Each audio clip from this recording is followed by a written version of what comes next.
Hello, everyone, and welcome to the Circle of the World podcast, where we discuss Joe Abercrombie's First Law series.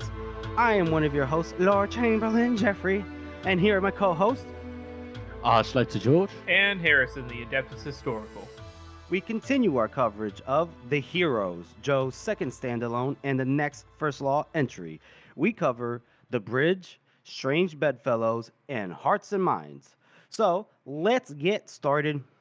Bada bing, bada boom, you already know. We gotta thank you all for your continued and growing support. And when I say growing, I mean I demand you get your family and friends, to be followers of this podcast. All right.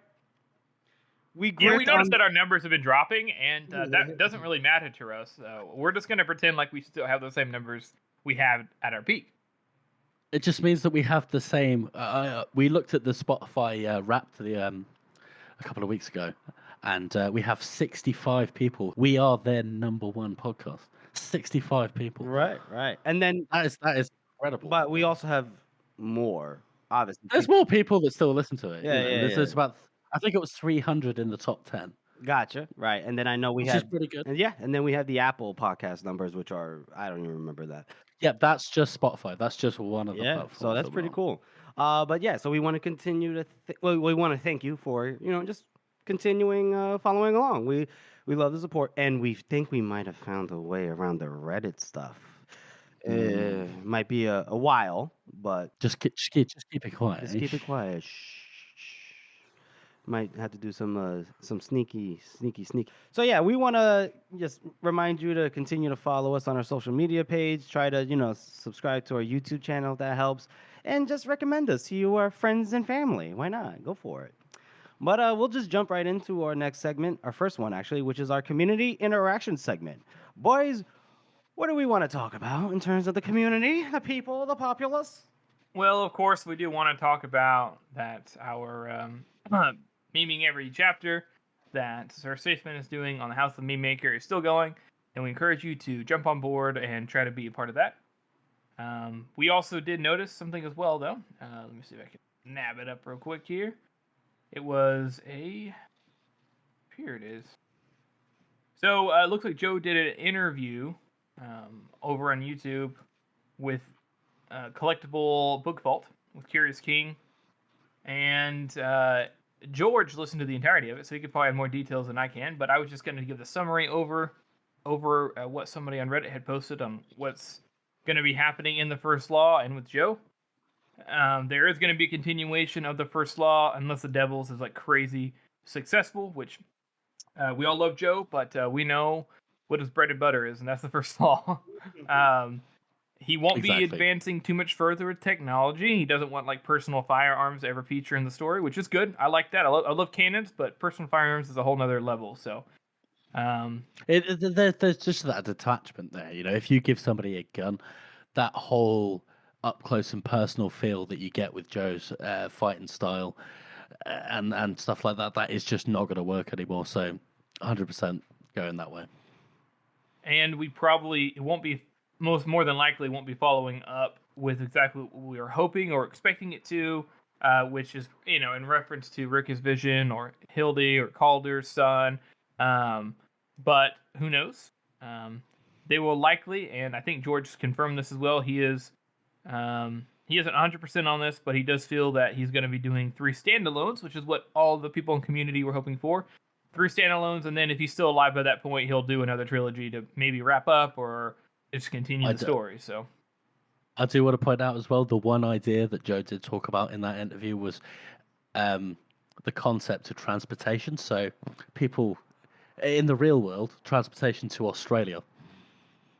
This is the specific reference that he meant, moving criminals from one place to another. So it's going to be the Union or some other country moving their criminals from one place to another. And more than anything, this makes me excited for Stephen Pacey to introduce an Australian accent to the First Law. That, and on top of that, we're going to be, maybe it'll be like knowing how Joe is with technology and stuff. Maybe it'll be a train. That'd be kind of cool. Some kind of train transportation going off somewhere. That'd be pretty sick. So, maybe the North will become part of the Union, which is funnily relevant for politics right now. Ooh. So Ooh. I think that this is pretty awesome news. I mean, we all were hoping that he'd continue. We figured he would, but it is nice knowing that confirmation that he's more than likely doing standalones and then another trilogy is what we all want. That way we can learn more about the universe and still can follow up on the main story, and it fits right in line with what he's done before. And there's kind of a rhythm to it, huh? A poetry, perhaps. So we're very excited, and it also means that by the time we reach the end of our story, we for sure will have more content to go through. So don't worry, you won't be getting rid of us anytime soon. We'll be around to grift and shit all over you. So Yeah, by my calculation, we've got another 2.5 years to write that next first law book, Jeffrey. Joe, let's go. Yeah, Joe, get to it. Hurry up. If you're listening, hurry up. probably not. We do know as well, and if you guys want to, sorry, not if you do know as well, if you guys want to watch the interview yourself, just go to Collectible Book Vault on YouTube there, and that's where the interview is. So go check it out, and that's all I have to say for me. Hell yeah. Oh yeah. Well, love that. Love that. We're super excited about that, guys. And so we'll go on to our first chapter read through. So this one is The Bridge. George, would you like to start us off? So we're going to start out with another beautiful letter from Bremerdan Gorse. So, Your August Majesty, if this letter reaches you, I have fallen in battle, fighting for your cause with my final breath. I write it only in the hope of letting you know that I cannot in person. The days that I spent serving with the Knights of the Body, and as your Majesty's first guard in particular, were the happiest of my life, and that the day when I lost that position was the saddest. If I failed you, I hope you can forgive me, and think of me as I was before Sapani, dutiful, diligent, and always utterly loyal to your Majesty. I bid you a fond farewell, Bremerdan Gorse. Always love it. Always love it. And I love the first line is also, he thought better of a fond and crossed it out. And then realized he'd have to write the full letter again. It was like, oh, fuck it. Mm-hmm. And then he was thinking to himself as he shoved the letter into his chest pocket. He's like, what happens if they find my dead body and they find the letter? Like, oh, poor Richard Gorse, how unfairly he was used, how unjustly stripped of his position. Alas, his blood has watered foreign fields far from the warmth of my favor. Now, what's for breakfast? So he's talking about the possible guilt that someone like maybe Giselle would feel, and then how fleeting it would be. But we know Giselle. We know it'd be a bit more than that, Yeah. which makes it all the more tragic that Gorse thinks that way. Yes. Mm-hmm. It also goes to show too that Gorse doesn't truly understand Giselle, and more than likely Giselle doesn't, we'll see. He doesn't truly understand Giselle. All right, Giselle doesn't truly understand Gorse, so it's cool though that they kind of have this this kind of understanding of each other, of who they think each other are, and they respect it, but they also do not understand fundamentally who. Yeah, they're completely wrong who each other are. Yeah, nope, you are completely right. This is like I think an aspect of Gorse being that like true incel, right? Woe is me, no one loves me. It's not my fault. I was unfairly treated. Yeah. I mean, we'll talk about that later when we get to sharp ends. But yeah, okay. yeah. So Gorse is he's at the old bridge, and where there's a third assault underway. But the men are kind of lagging, right? This is the third one. The first two have failed. There are plenty of wounded men. Miderick is losing his mind because he goes, where the hell is Valamir? I'll have him cashiered in disgrace. I'll go down there my bloody self. Where did Felnik get to? Where? What? Who? What? Because the reason he's starting to stumble is because now he sees Gorse just walking towards the river, and Gorse, his mood is lifting with every step he takes, right? And he's looking at all the wounded men that are being shuffled past him, and he has certain thoughts about their injuries. One guy has a bloody cloth to his eye, and Gorse thinks to himself, "Oh, somebody's not going to be in next year's archery contest." Another one, has a leg kind of like amputated or cut off at least, and he goes, "No more walks in the park for you." This is all in his head, by the way. Yes. And he's just giving salutes to all the injured men. The injured men, he's smiling and he's like, "Unlucky, isn't it? Life isn't fair, haha." And I really sorry, Jeff. I really feel like this is more than anything. It's a detachment. Ghost is completely detached from reality at this point. He's just in his own world completely, and he just does not give a fuck about anybody else. And I think that is such a fantastic point of view for him to just be seeing all these people and going, "Oh, look at me, right, I'm the," or not. for someone so loyal, he's like you said, pretty detached. It's hard to tell, like, to what degree Gorse. Yeah, it's hard to tell what degree Gorse like despises himself and just is super cynical, or if he's actually a full blown like sociopath character. Inside of he understands his position in the world, and now that he's been shunted out of that position, now he's completely lost and just throwing a pity party. It's hard to gauge, but that's what makes it so unique, because it's some of it, all of it's a little bit true for this character, that he's pretty pathetic, but also he also is loyal to the Union, but then he also acts like it's all bullshit. So it's very interesting. And in the context of the story, he is a good soldier, a good warrior. Yes. And in a classic fantasy story, Ghost would be the hero. Yeah. He would be the one who's the main character. Oh yeah, I don't care about anything else. I just want to fight and blah blah blah blah. But seeing the reality of it and the reality of the way that makes you feel as a person. Yeah. It's always, and again, I always feel like Ghost is completely misunderstood. The word incel is thrown around a lot. I don't feel that way about him at all. I always feel like he is incel. He's got like almost like inbuilt PTSD from like the age he was like 20. Yeah. What I will say is, I think it could be of like what you guys have mentioned. I think you said it might be a combination of all aspects. I mean, but there is an element of like that self-hatred, right? Where Gorse hates himself so much, and he's projecting it outwards, because that's what people tend to do in those mindsets, right? Where you see the world reflected back to you what you already see or hate about yourself, right? And he hates himself, so therefore he can't love other people. He doesn't even really love Finry. Maybe it's more like a object of obsession for him. I mean, he literally even says here, like, our little obsessions, drink women, cards, and here is mine.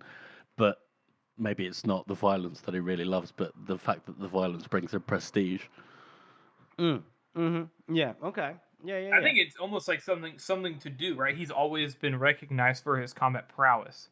That's what he's known for. So if he doesn't have that, what does he have? He sucks otherwise. And and even in all of his inner monologues, it's not like he enjoys it. I mean, he feels. We'll get to that later, actually. Move on, Jeff. Yeah. So, here Gorse, as we said, he's walking towards the assault, and he's pushing his way through the mass of men, and he gets to the part where they're at the front of the line, you could say, and where there are Northmen there, and he cuts a couple men down. He's, it's like they're in a fucking press. You already know how that is, how Joe has written this before. And to the point where, he thumps one guy with the shield, stabs another guy. He even, kind of walks over one of his own soldiers, his comrades, uses him as a carpet, as Joe says here. And he's, screaming in his high-pitched voice. He's just yelling. He's just surging forward, and then finally, kind of just suddenly totters into empty space, and he sees that the fields have opened wide before him, and that he sees that some Northmen that were at the front of that had met this initial assault are now running back, but that down the way he could see another group of Northmen charging towards them, a counterattack, and this group is being led by a huge warrior clad in plates of black metal, strapped over black chainmail, a long sword in one fist, a heavy mace in the other.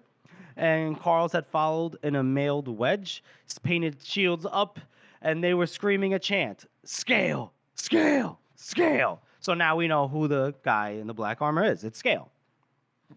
And now the Union drive behind Gorst had faltered a little bit, but Gorst is still like at the foremost part, the position. And so he goes and he meets Scale while the sides kind of clash a little bit. And they're actually Scale's a good fighter. He is a good fighter. They get into some moments where they're blocking, parrying, swinging, and everything. But Gorst, as he notes, he goes, he was strong, this champion of the North, and brave. But strength and bravery are not always enough. He had not studied every significant text on swordsmanship ever committed to paper, had not trained 3 hours a day every day since he was 14, had run no 10,000 miles in his armor, had endured no bitter and raging years of humiliation, and worst of all, he cares whether he loses. This is it always reminds me of that stupid meme where it's like, while you were out doing other things, I was studying the blade. Yeah. He's like a Gorst went full anime character here. He's like, you think you know combat? I have studied my whole life. It's like, no, bro. What's funny, it's interesting about this though. I was born in it. Is like Scale was like from the beginning. He's not as good as a fighter. But from the beginning, he's always been about combat. He's always been in his, and he has gone through, ironically, many years of humiliation after his dad died. So I think it's interesting that he says this, and I think it's always a good point that Joe makes whenever he has two characters face off. Anytime Joe compares, like a character compares himself to another character, we almost always know what the other character has gone through, and it's always ironic, and it's brilliant for that. I love that. Yeah, and so getting back to the battle, at some point, as they're clashing and struggling, Gorst kind of figures out that maybe Scale is favoring a weak left knee, maybe. And so Gorst, by being tripped in some way, he ends up in Scale's arms. It's like an awkward embrace. They're trying to beat each other off, not in that way. And then, And then they proceed to beat each other off for 20 minutes. Well, that's completely Freudian, though, isn't it? Like, people only fight because they want to dominate each other, in that way. Okay, all right, Georgie. Joe has a background in psychology, Yeah, no, for sure. They just want to fuck. Wouldn't it be better if everybody just fucked instead? Absolutely, just fuck for supremacy. So. At some point, in this embrace, Gorst is thinking to himself, what was the last time he truly held someone? When he won the semifinal in the contest, did his father hug him? No. A firm shake of the hand, an awkward clap of the shoulder. Perhaps he would have hugged me if I'd won, but I failed just as he said I would. When then? Women pay to do it? Men I scarcely know in meaningless, drunken camaraderie? But not like this, by an equal who truly understands me. If only it could last. I mean, come on. I know it's so fucking self-pitying and horrible. Right.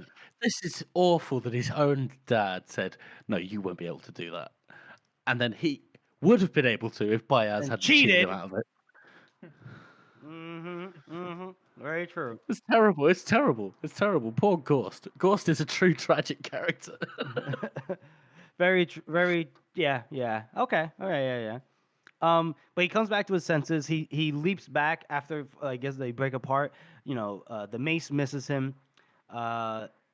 Gorst kind of at some point Gorst deflects another mace swing and also swings his sword into Scale's weak left knee and it's like owie, and Scale totters back and kind of rights himself only by holding onto the parapet of the bridge.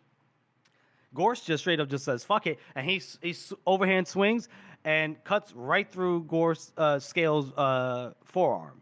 Oh shit! To the point, and Scale, the blood is up. He tries to swing the mace at Gorst, but then realizes that he's just swinging an arm. But then they both look and they're like, oh, the arm and the mace are just connected by a little bit of chainmail dangling. And and Scale was really confused. He was like, "Huh?"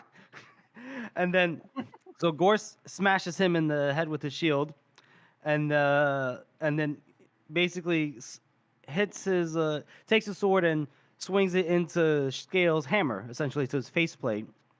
And Scale totters a little bit more, and he basically topples backwards over the bridge. And And as we know, falling into water in full armor is no bueno. basically a death sentence. Yeah, Yeah. not good, not good. And then Especially when you've got one arm. yeah, oh my god. And then and Gorse is like holding up his shield and sword, and he's like, "Rah!" and then honestly, the Northmen that were there were like, "Fuck this," and they all turned and ran away.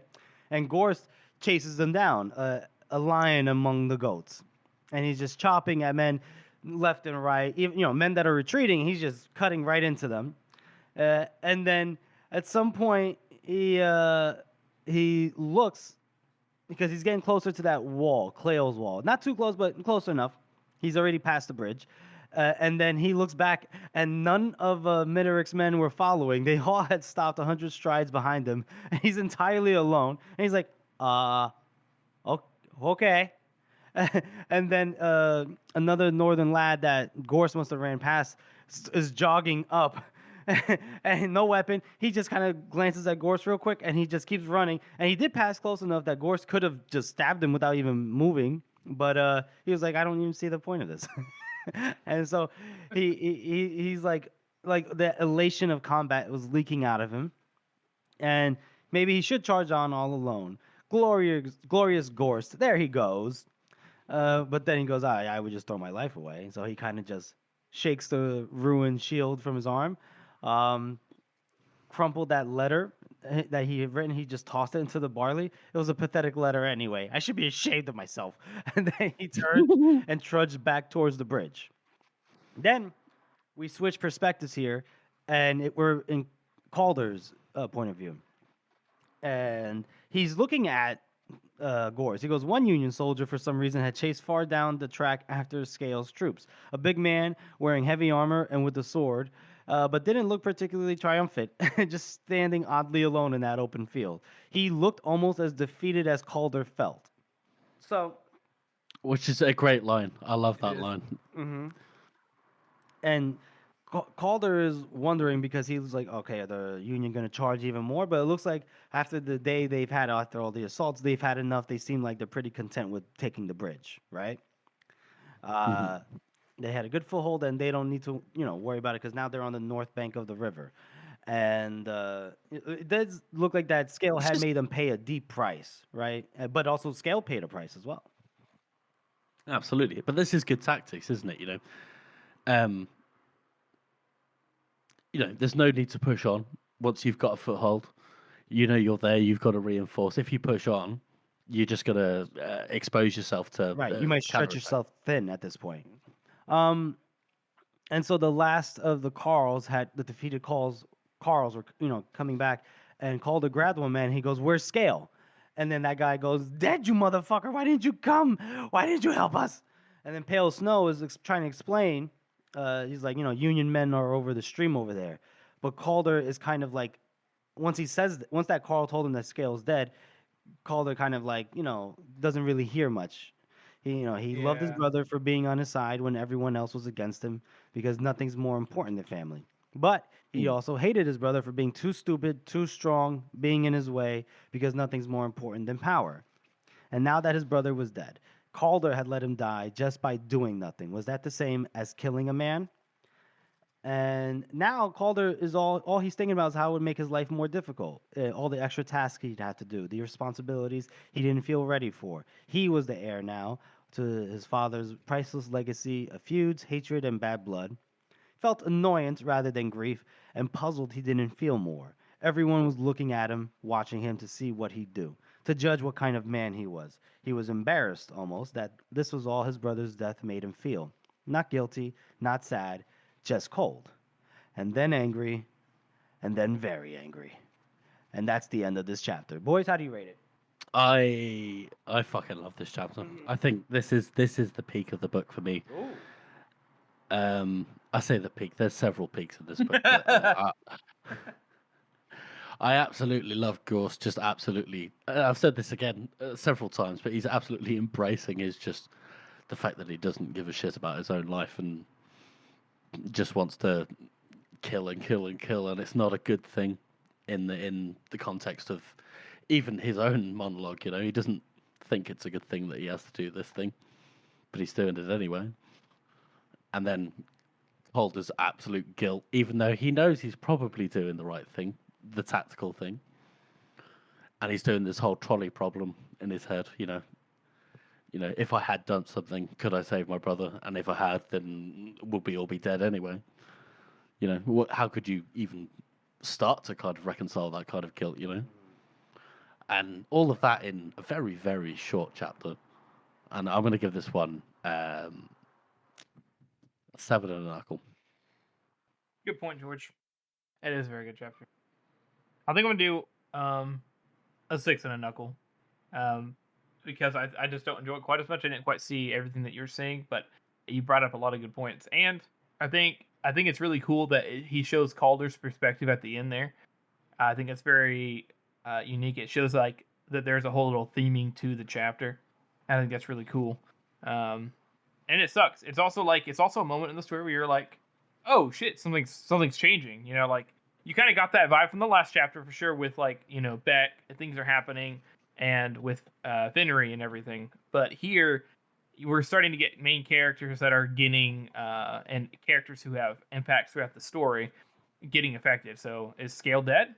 You know, like that's it's definitely an intense moment for sure. And also, who doesn't fucking love the hype of Scale, and all the Union guys are like, oh, we're fucked again.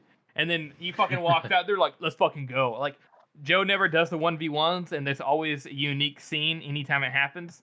But man, it's so cool, dude. We all love this stuff. Like Joe does it in the way that it always feels like a Feels right. It feels right. It feels like it would in real life. Like these things do happen. They're just not as exaggerated or last as long or is as dramatic as people say they last in real life, but they do happen. And I think he does that really well. So actually, no, I'm gonna agree with you. I'm gonna say 7 out of 9. Yeah, That's good. That's really good. You gave it a 7 and a knuckle, George? No, yeah. 7 and oh, I'm 7 and a knuckle then. Yeah. Jeffrey? Damn, Harrison, you funny, man. Because as you're explaining it, I'm like, okay, I'm in the middle between these two. I'm not a 6, but I'm not a 7 and a knuckle. I can't convince myself. Okay, you convince yourself, you funny motherfucker. I mean, I enjoyed it. I mean, because like what George was saying about the perspectives on Gorst, right? But then also like what you guys were talking about with the Calder, the idea of that guilt, even though you didn't do anything, and that inaction is it screams the loudest, right? You know, it's always cool to see Gorst go, you know, Ultra Warrior mode. And like Harrison was saying, that hype of between scale, and it's like, oh shit, showdown time, baby.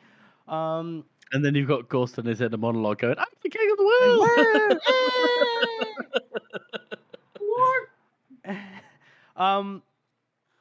I'm gonna give it a 7, a straight 7.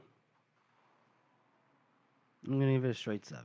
I was tempted to do the trifecta, but I'm like, I don't want to do the pandering thing. I want to be honest, you know. So 7 out of. Well, welcome to the club, Jeffrey. Well, 7 out of 9 fingers for me. But we'll move on to our next segment, which is our best meme of the week. Georgie boy, that's you. Take it away. Well, guys, I am very, very, very happy to tell you that we have the return The great of return. Tam Elbor. The great return of Tam Elbor for our meme of the week this week. We haven't seen this guy. How long was it? 6 months? A year? It's been a long time. It's been good to too hear from you long. again. It has been too long. I'd like to think that if you're out there, Tam Elbor, you've been inspired by our calls to make more memes. Mhm, yeah. How long do you think it's been? I reckon it's been about 6 months. 6 months, since okay. we've It's been seen a a while. good Tam Elbor meme. And more importantly, it's fun to say Camel Boar has returned. Of course, 'cause his original Reddit account was hacked, and then he returned as Tamabor returned. So I am returned Exactly. kind of thing. Yeah. Tamabor returned has returned. Love it. So this is the recent Mark Zuckerberg interview, where he's turned around on all sorts of political things that we're not going to talk about right now, and it's King Giselle. So you see, the very idea of taxing the nobles is in fact politically biased.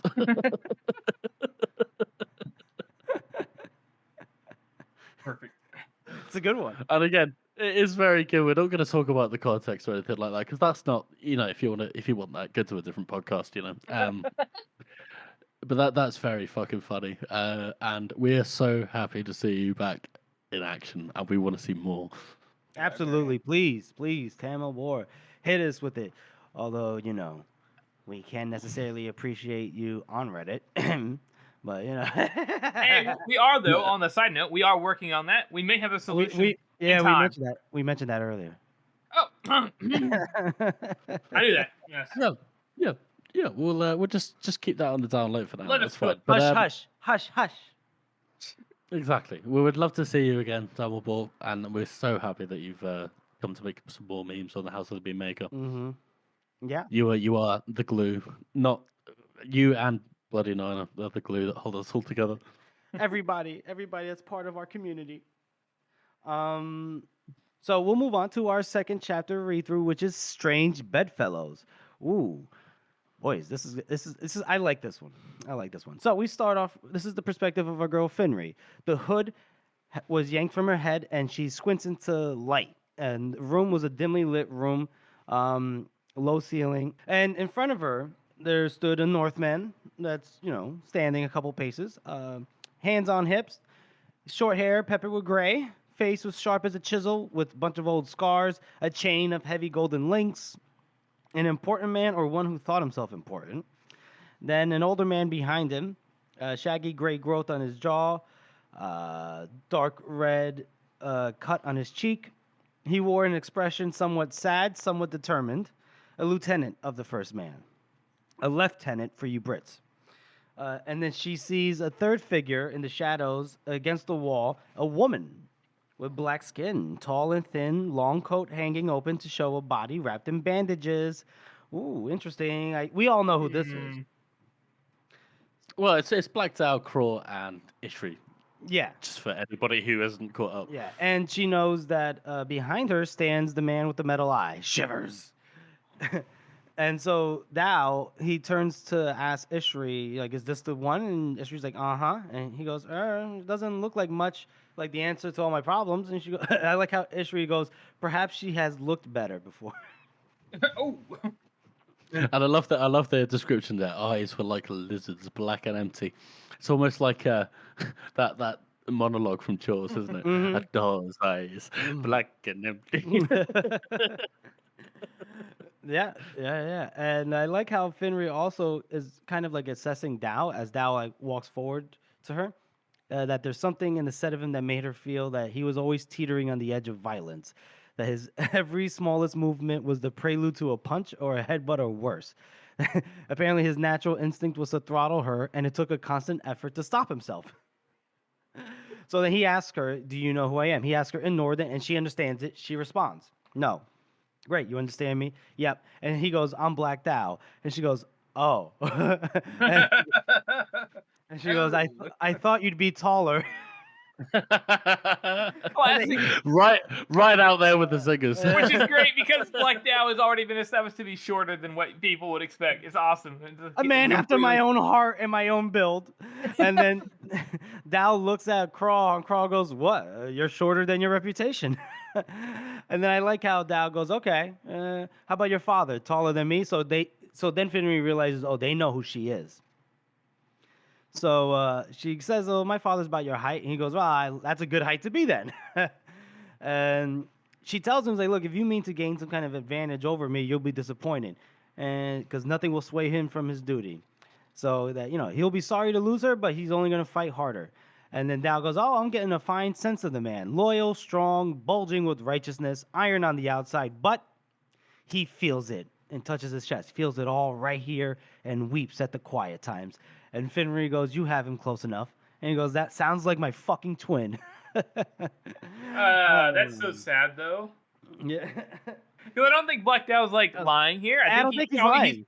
He's being dramatic for the sake of it, but he's not lying. You know? Yeah, I think we know he's sad. You know, I was like, he's hiding the truth with sarcasm, I think, with exaggeration. And then he goes, "Well, good thing we're not going to be relying on your father's mercies. He has no plans to bargain with her or ransom or even send her head over the river in a box." He goes, "Although depending on how the conversation goes, I might change my mind on that score." And then he goes, "Look, I have a mind to let you go. I want you to take a message to your father. Let him know I don't see the purpose in shedding any more blood in this worthless fucking valley. Let him know I'm willing to talk about peace." She goes, "Talk? Wow, okay."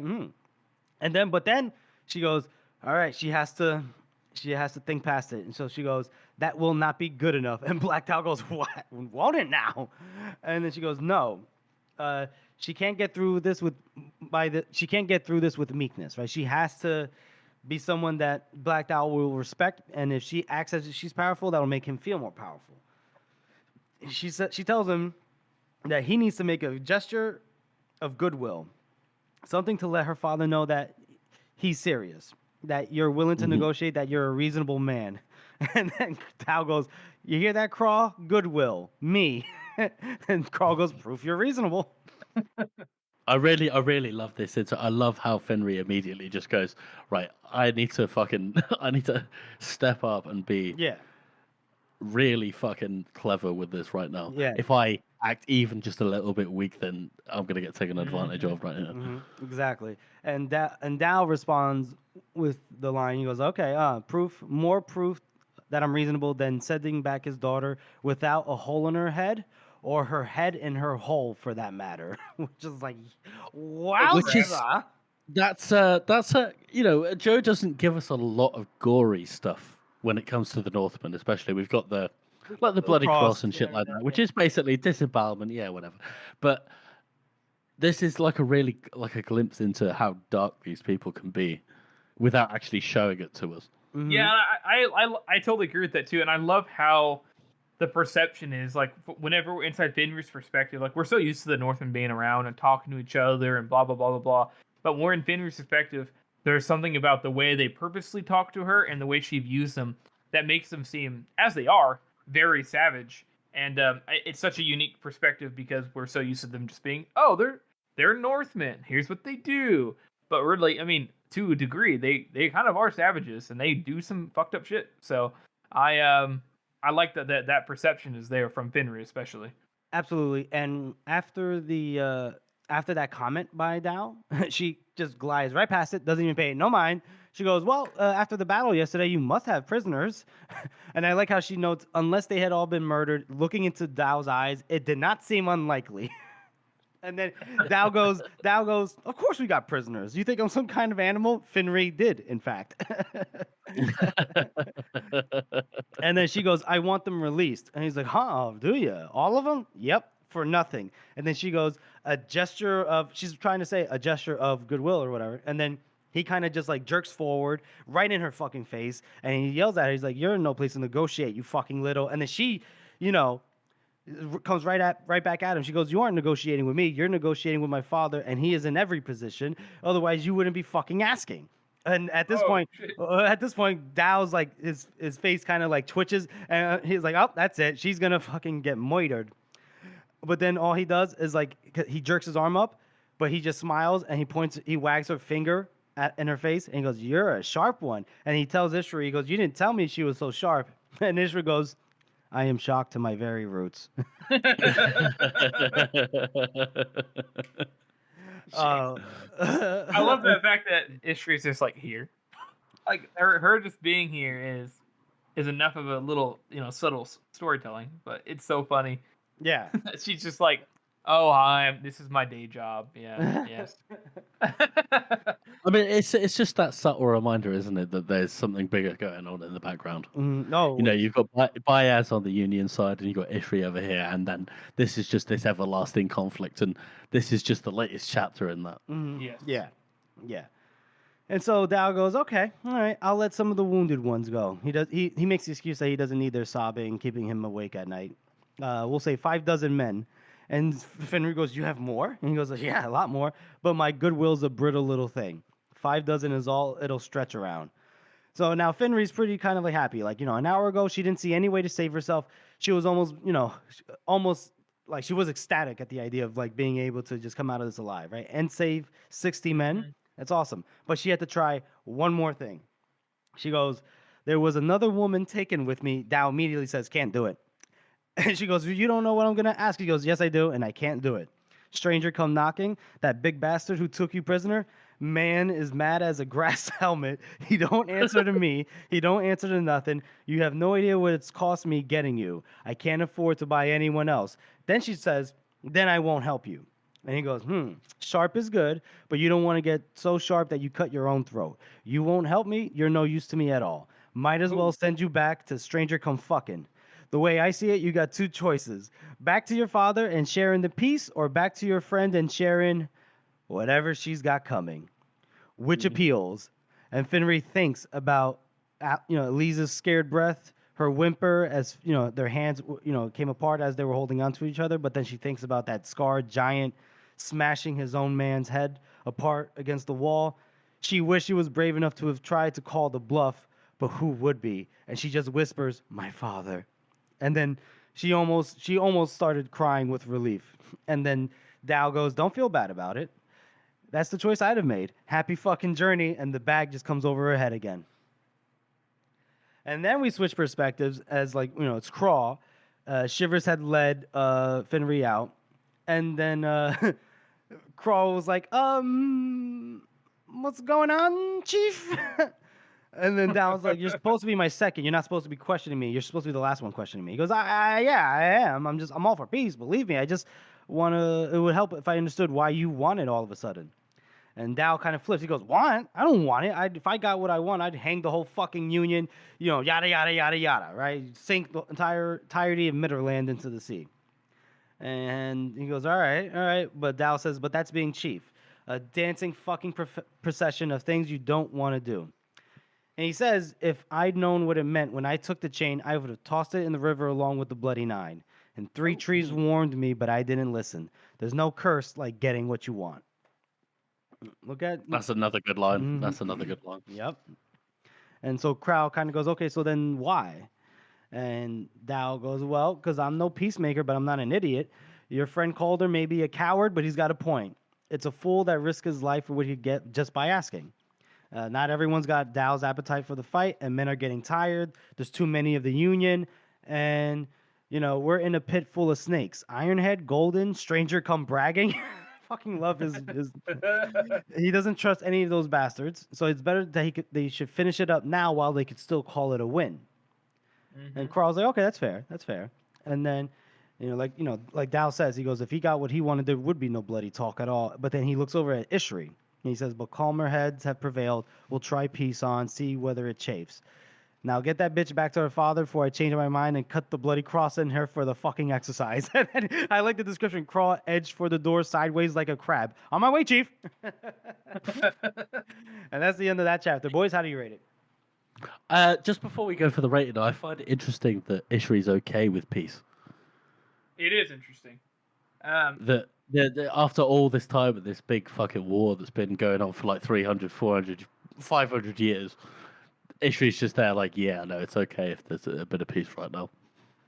There's got to be a tactical element to it. Like maybe if the Union keep pushing, then Khalul and Ishri lose, an ally, the North. You know what I mean? Yep, maybe. Yep. That's what my. But that would imply that the Union is going to win, and from what we see, in the future, that isn't necessarily. Let's be real though. The Union will always long term win. They have the manpower. They have the resources. Well, not always. Not with Gyllenhaal in charge, they won't. And not always, but the face of the fact of the matter is that as of right now, the Union have a lot more men. Yes, and his men are getting tired too. That's what Black Dad was trying to say. It's like his guys could put it out. Like he never called or said that Black Dad was observant as fuck. He was looking around like, shit. Everybody is kind of listening. Like he knows that they can only go on for so long like this, and the Union can keep going. He doesn't know that Baez said, "All right, let's wrap this up." Mm-hmm. So, in his mind, if they lose this hill, they may be the end.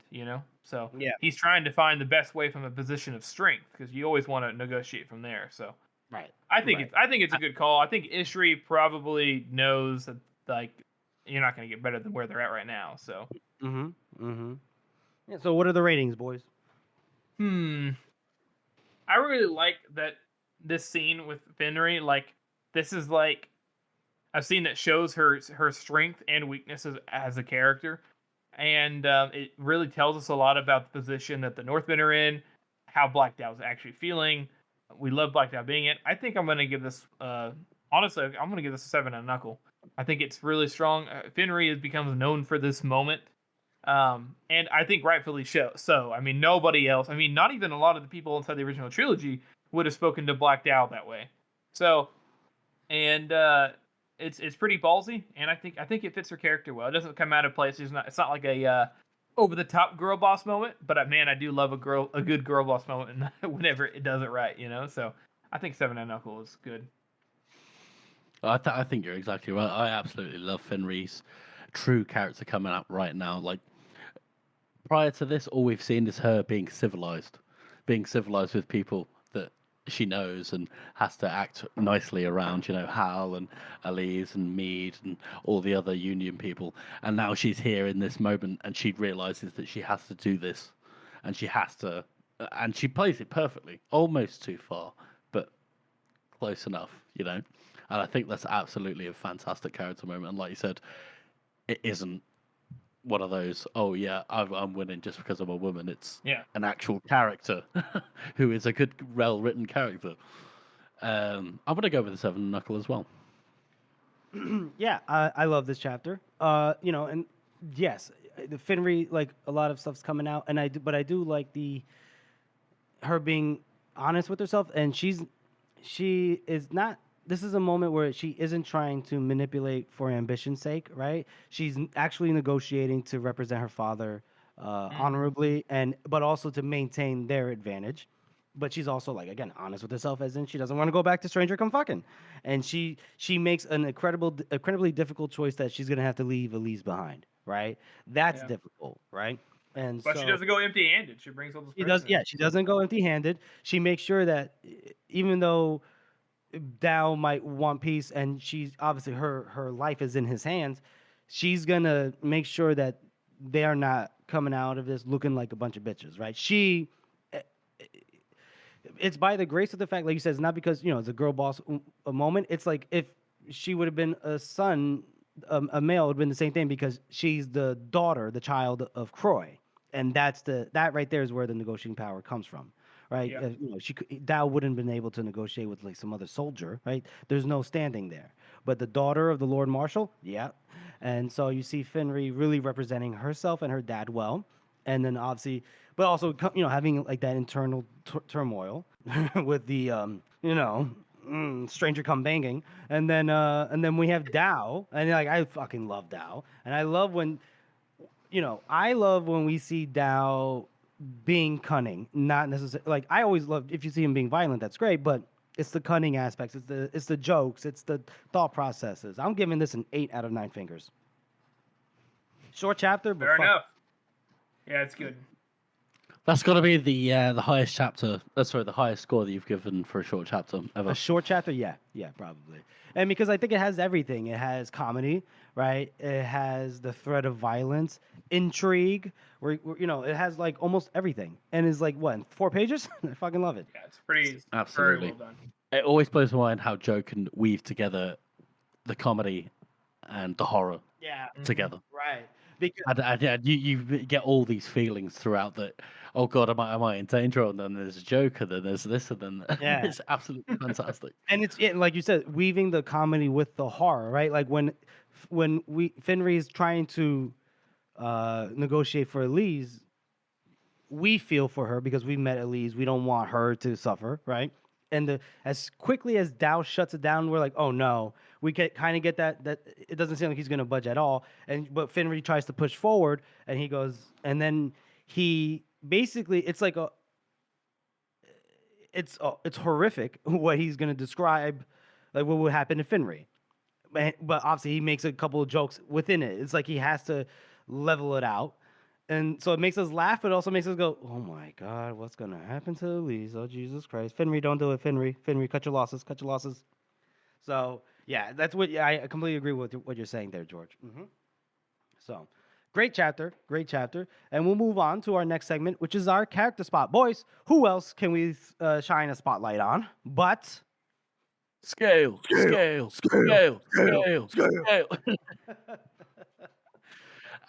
I really appreciate Calder and Scale, and Scale particularly, because the first time we see him, we only see him twice in the original trilogy, and then we've only seen him in this book as well. In the original trilogy, he was just a fucking idiot who was. They literally called him I think Baez literally just calls him a pinhead. Yeah. It's like he's just an idiot, and he just knows how to fight, and that's it.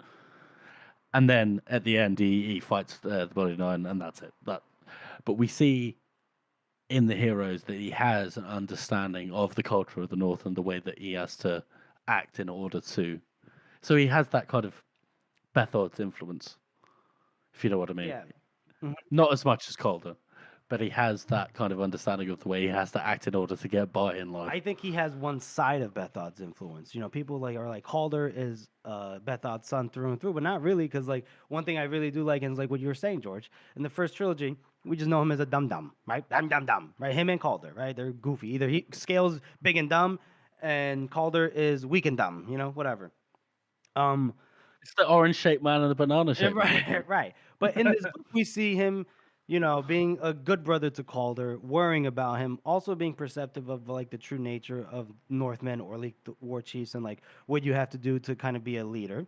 He doesn't understand the cunning aspects. He doesn't understand the negotiations of like, convincing people to join your side or the political machinations. Yeah. He doesn't understand that, but what he does understand is power structure and hierarchy, and he worries about Calder thinking himself being too clever. Clever himself into a grave, right? And he's a adequate warrior, and I like that growth we see here. So I think spotlighting him is proper because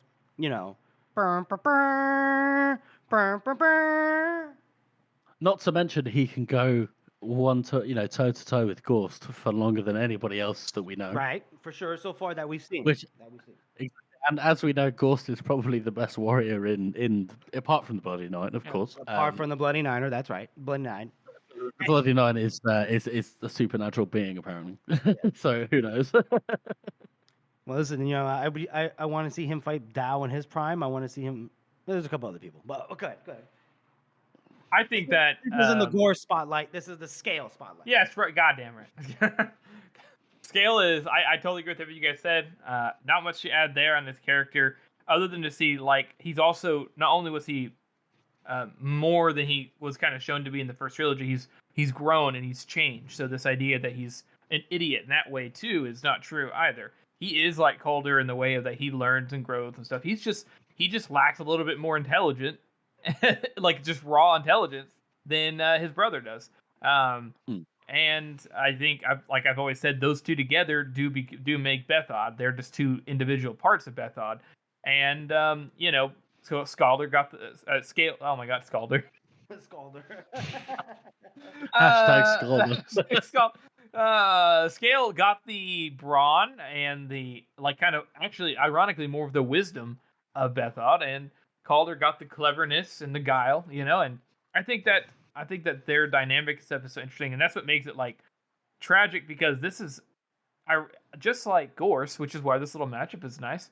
This is everything he is tied up into this character of being a great warrior and being a leader and following in Bethod's shadow, and so it's tragic that he gets bested, because what does he have if he survives? So. Scale is also, I think, up to this point, he is probably one of our best character spots so far in terms of somebody who we've known and seen for a while. And I think I hope to see more skill. Hopefully he survived. I mean, yeah, hopefully, but yeah, just in case.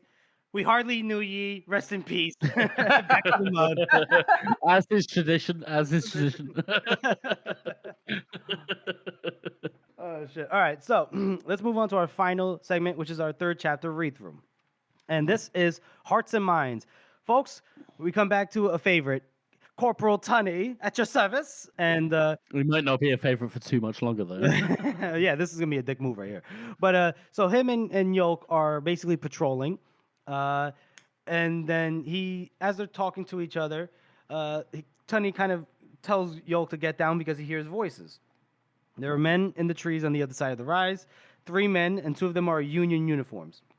And then he kind of looks and he's like, oh, one of them is Lance Corporal Hedges, a mean-spirited rat of a man who'd been with the First for about 3 years and thought of himself as quite the rogue, but was no better than a nasty idiot. The kind of bad soldier who gives proper bad soldiers a bad name. And he has a gangly sidekick who's unfamiliar, which is probably a new recruit, which is probably Hedges' version of Yoke, which is ugh, according to. I like how Joe was probably writing this and thinking, "Oh, this sounds too much like Tunney and Yoke," so I'm just gonna literally say it so that it seems intentional. Yeah. And so both of the Union men had swords drawn and pointing at a Northman who is not a fighter. He's maybe a hunter or a trapper, right? He has a bow, maybe some arrows, but no other visible weapon. And apparently the Northman looked somewhat baffled and scared. And Hedges had a black fur in one hand, and kind of Tunney works it out. He goes, "Oh, okay." So he goes up to Corporal Hedges. He goes, "Lance Corporal Hedges." And Hedges goes, "Keep out of this. We found him. He's ours." And Tunney goes, "Where in the rule book does it say prisoners are yours to abuse because you found them?" They go back and forth. He goes, "What do you care about the rules? What are you doing here? I'd like to know." And Tunney goes, "Well, Sergeant Forrest sent me and Yoke on patrol to make sure that none of our men were out beyond the picket causing mischief. And what should I find but you out beyond the picket and in the process of robbing the civilian? I call that mischievous. Do you call that mischievous, Yoke?" And Yoke goes, yeah. And Tunney goes, "You know what Jallenhorn said? We're out to win hearts and minds. Can't have you robbing the locals. Just can't have it. Contrary to our whole approach." And Hedges is like, "General Jallenhorn? Hearts and minds fucking don't make me laugh." And then Tunney goes, "Make you laugh? Oh, okay. Yoke, I want you to raise your flat bow and point it at Corporal Hedges." And Yoke goes, "What?" Hedges goes, "What?" Tunney goes, "You heard me. Point your bow." And Yoke is like, "Oh, like this," and he's shaking. He goes, "How exactly else?" He goes, "Corporal Hedges, how's this for a laugh? I will count to 3. If you haven't given the Northman back his fur and everything, I will order Yoke to shoot. You never know. You're only about 5 steps away. He actually might hit you." And Hedges goes, "Now wait a minute." And then Tunney starts counting. 1. And he goes, "All right, look." And he goes, 2. All right, stop. And he gives him the fucking fur. And he goes, "But you'll pay for this, Tunney. I'll tell you that." And then Tunney turns and actually just hits him in the head with his full-ass canteen. And then Hedges couldn't even duck. He just went down hard in the mud. And then Tunney goes, "You'll fucking pay for this, Corporal Tunney." And then he takes Hedges' new canteen, kicks him in the groin. And then he goes up at the sidekick. He goes, "Anything to add?" And then the guy goes, I. And then Tunney goes, "I? What do you think that adds? Yoke, shoot him." And then Yoke is like, What? Yoke is like, "What?" And then the sidekick is like, "What?" And then it's like, "I'm joking. Jesus Christ, you idiots. Does no one think I wonder if he would have not just done it. You think Tunney would have been like, "What the hell, man? I told you I was kidding. What's wrong with you?"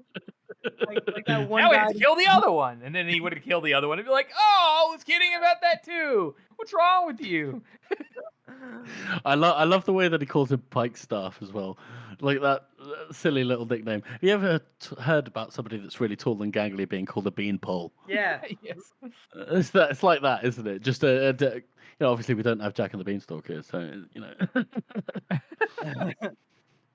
Yeah, so then he tells the recruit to, drag your prick of a Lance Corporal behind the lines, and if I see either one of you out here again, I'll shoot you myself. And so, they go away. And so Tunney waits until they disappeared, and then he looks at the Northman and he holds out his hand and he goes, "Fur, please." And then Fucking hell, Corporal Tunney, you piece of shit. so then he hands over the fur, and then even if there was like, it might be a language barrier, he gets the point. And so Tunney comes closer, and it starts like looking at what else the Northman might have, and Yoke is like, "We're robbing him?" And he goes, "Is that a problem? Didn't you tell me you were a convicted thief?" And then Yoke says, "I told you I didn't do it." And then Tunney goes, That's exactly what a thief would say.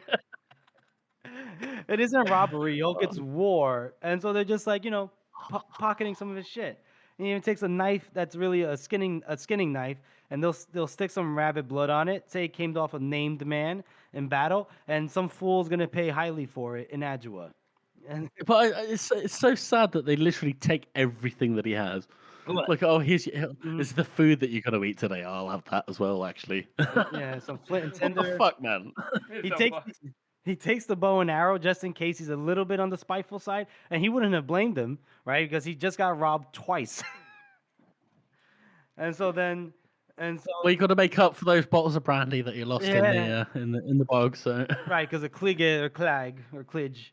And he goes, Little Liquor? Is that what you're talking about? No, Little Liquor just got murdered by Deep and Shallow. Don't forget. And so Yoke is like, "Okay, so what do we do with him now? Do you want me to shoot him?" And then Tunney goes, "You bloodthirsty bastard! Why would you do that?" And then Yoke is like, "Well, won't he tell his friends across the stream that we're here?" And then Tunney, he lays it out. He goes, "We've had about 400 men sitting in a bog for over a day. Do you really think Hedges is the only one that has been wandering around? They know we're here by now. You can just bet on that. So let him go." He's like, "Yeah, or else do you want to take him back to camp and keep him as a pet?" And he goes, "No." "Do you want to shoot him?" "No." He's like, "All right." So then Yoke is like, "Piss off." And then Tunney goes, "Off you piss." And the Northman kind of just stalks away, muttering angrily. And then Yoke murmurs, "Hearts and minds." And then Tunney goes, "Exactly." And that's the end of that chapter. Boys, how do you rate it? Man, I think Tunney is the worst person in the in all of the POVs and he is the worst person. The worst? Because he's awful. He's an awful person with no morals. But you love him because he's so roguish and funny. I wouldn't say he's the worst. All right, he's not the worst person, but he's the worst intentioned person. He's not great. Let's say. He's not great.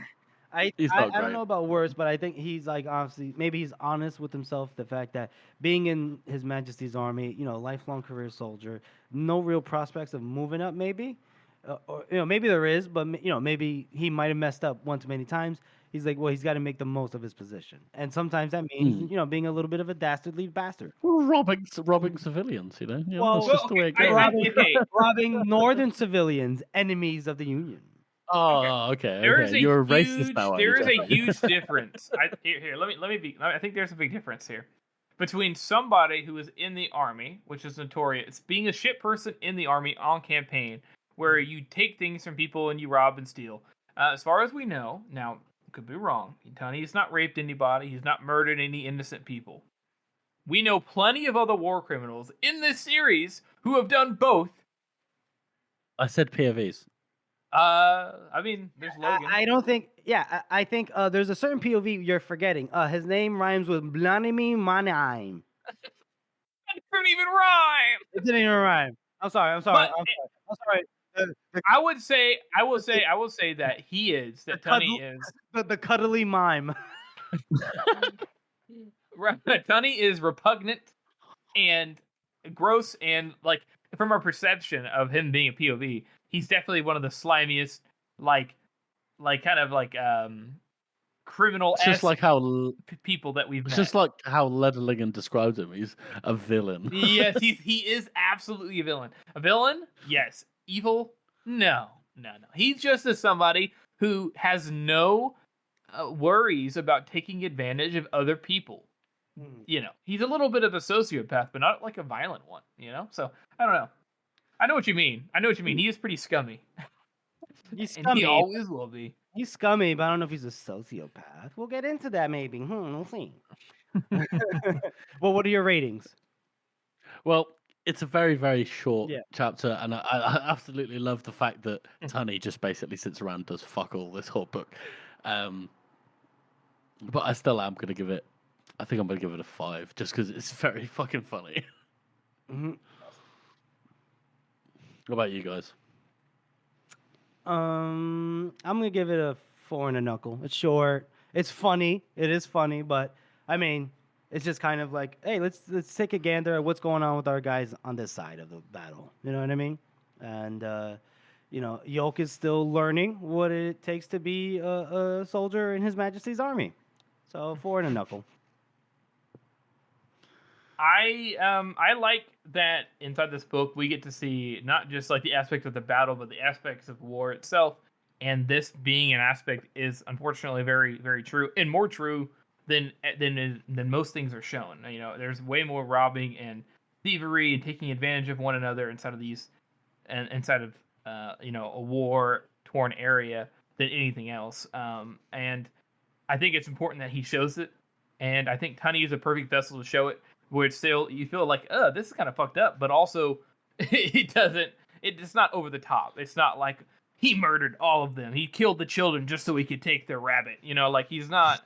It's not like that, but it also still shows the aspect of it. But I think for me, I'm just gonna rate it a 4 out of 9 from me. Nice sequence. I like it. That's our show, everyone. We want to thank you all for listening and supporting this podcast. As you know, this is a passion project for the three of us, and your support means oh so much. Join us next week as we cover Good Deeds, One Day More, and Bones. And make sure you follow us on all of our social media, check out the website, and shoot us an email at circleoftheworldpodcast@gmail.com. And if you haven't already, please subscribe to our podcast on Apple Podcasts, Spotify, or wherever you get your podcast from. And please make sure to rate and review us. Thank you all again for listening. I thought you'd be taller.